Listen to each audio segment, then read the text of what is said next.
The cold is an absolute doorway to the soul. There is so much unnecessary suffering in the world. We take pills, kill the symptoms, but not the cause. And apparently we cannot become happy, strong and healthy? Hey, I know the way.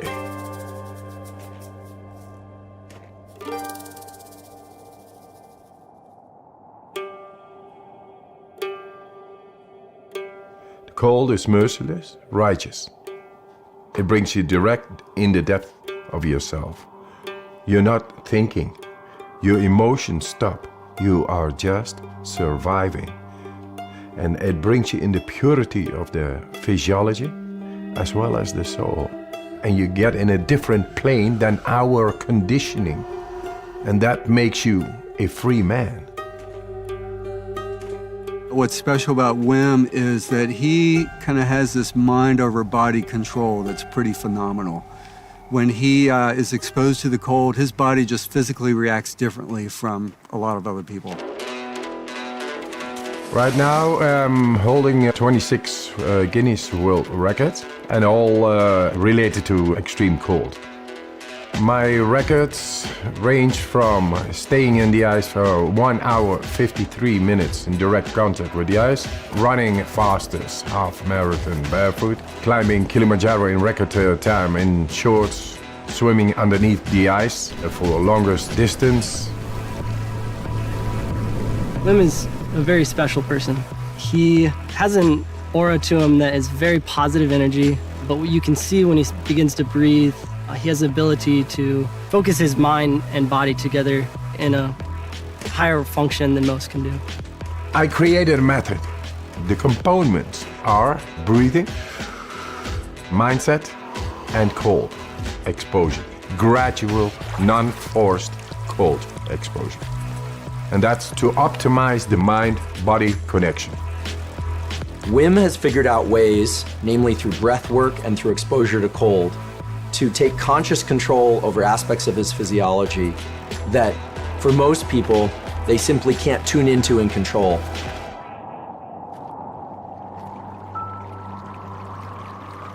The cold, my warm friend, it brings about a whole lot of more energy, and that together with breathing makes you so powerful. But then you lose your wife and it all rumbles down. 4 children I had with my wife, and I was to be with her forever. She was the love of my life. She died. She suicided. It's a black hole within yourself. It breaks your heart and you don't know why, but the train of a daily life is going on and you gotta catch up, otherwise you lose it. So I had to be there for my children. And yes, we created a new nest. My children made me survive in that time, but nature healed my wounds. The cold gave me a direct understanding of deeper breathing and how to heal a broken heart. Then I went and did all kinds of remarkable challenges. Apparently, they found it very remarkable and great and spectacular. So I came in contact with television. One after the other, they challenged me more. Hey, go swim 50 meters under the ice. Go swim 100 meters under the ice. Climb Mount Everest in shorts. That led up that the scientists became curious.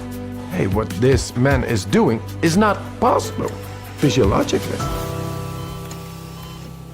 The science of what Wim Hof method does is one of the primary interests of my lab now, because it is so powerful and it's been shown to be powerful in the immune system, and we believe it will also hold some real potential for treatment of neurologic diseases.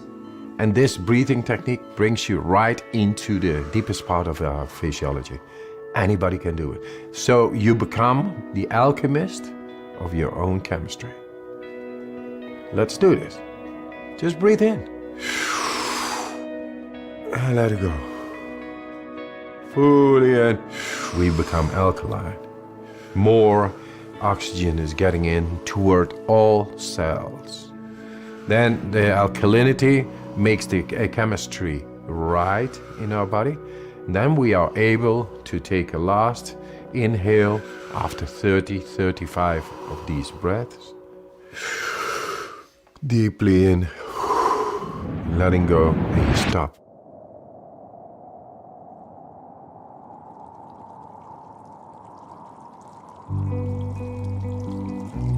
The Wim Hof method is neither distress nor eustress, thrilling. It's somewhere right in between where I believe adrenaline is high and cortisol is low, which gives the person who's doing the method this incredible feeling of well-being and control over their own physiology and mental state. Why I teach this method? To show that with a simple method out of nature, we are able to tackle the greatest problems, which is depression, fear, anxiety, and pain. People with chronic pain. That's all unnecessary suffering going on, and all this industries keeping on and say, yeah, that's normal, and I think that's sick. If it turns out that non-ingestible approaches, such as breath work or cold exposure, can approach some of the potency that medications can provide or have failed to provide, then it's quite possible that one can heal from the inside. Guess what? We found the proof to tap into our body and mind, enabling us to become happy, strong, and healthy.